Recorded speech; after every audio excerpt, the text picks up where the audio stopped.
Assalamualaikum warahmatullahi wabarakatuh. Perkenalkan, nama saya Cynthia Ferliana dengan NRP 0519140102. Di sini saya akan menjelaskan mengenai pembangkit listrik tenaga panas bumi atau geotermal.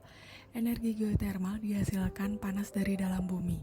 Energi panas bumi membangkitkan tenaga yang dapat diandalkan dan hampir tidak mengeluarkan gas ke rumah kaca sama sekali. Tidak seperti pembangkit listrik tenaga lain yang harus membakar batu bara atau minyak bumi.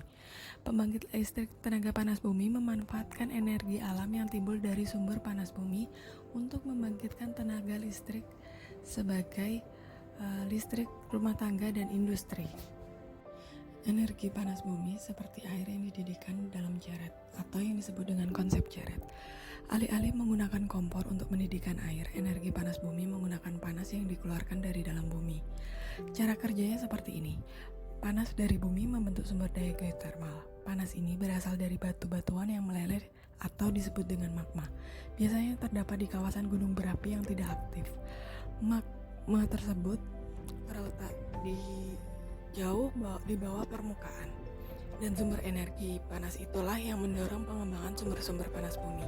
Selama ribuan tahun, air hujan merembes melalui retakan pada permukaan bumi dan mengumpul di reservoir bawah tanah di atas magma. Magma ini kemudian akan memanaskan air ke temperatur di atas 500 derajat Fahrenheit.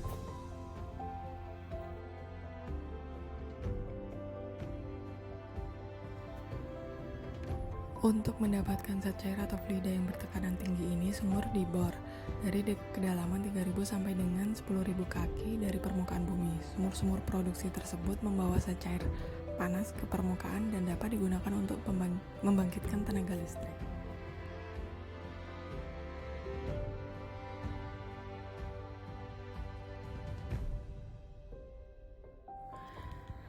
Karena tekanan tinggi dalam reservoir panas bumi, zat cair tersebut akan secara alamiah ke atas dan mengalir melalui fasilitas pengolahan di permukaan. Zat cair panas bumi mengalir melalui kepala sumur dan jaringan pipa sebelum dialirkan ke separator, di mana uap panas dipisahkan dari air panas. Air panas yang dipisahkan disebut brine, kemudian diinjeksikan kembali ke reservoir. Lalu akan dipanaskan kembali oleh magma dan akhirnya dimanfaatkan lagi. Inilah yang menjadikan panas bumi sebagai energi yang terbarukan.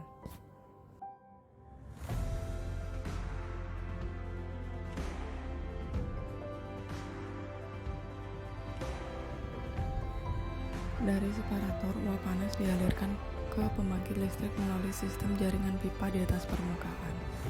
Jaringan pipa ini panas sekali dan akan memuai jika diisi uap panas. Oleh karena itu, tiap berapa ratus kaki diinstal pipa lingkar pemuaian.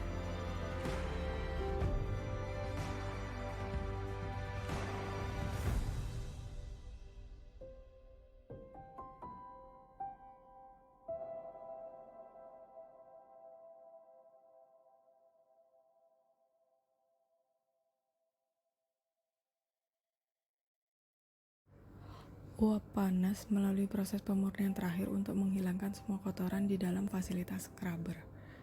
Uap panas yang sudah diproses kemudian dialirkan ke pembangkit listrik. Tenaga dan energi uap panas digunakan untuk memutar bilah turbin. Kemudian turbin memutar poros yang dihubungkan ke pembangkit listrik. Muatan listrik yang dihasilkan dari putaran magnet di dalam generator.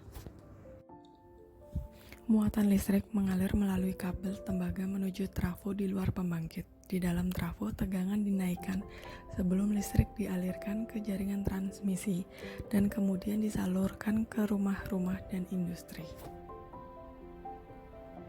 Sekian penjelasan dari saya akhiri. Wassalamualaikum warahmatullahi wabarakatuh.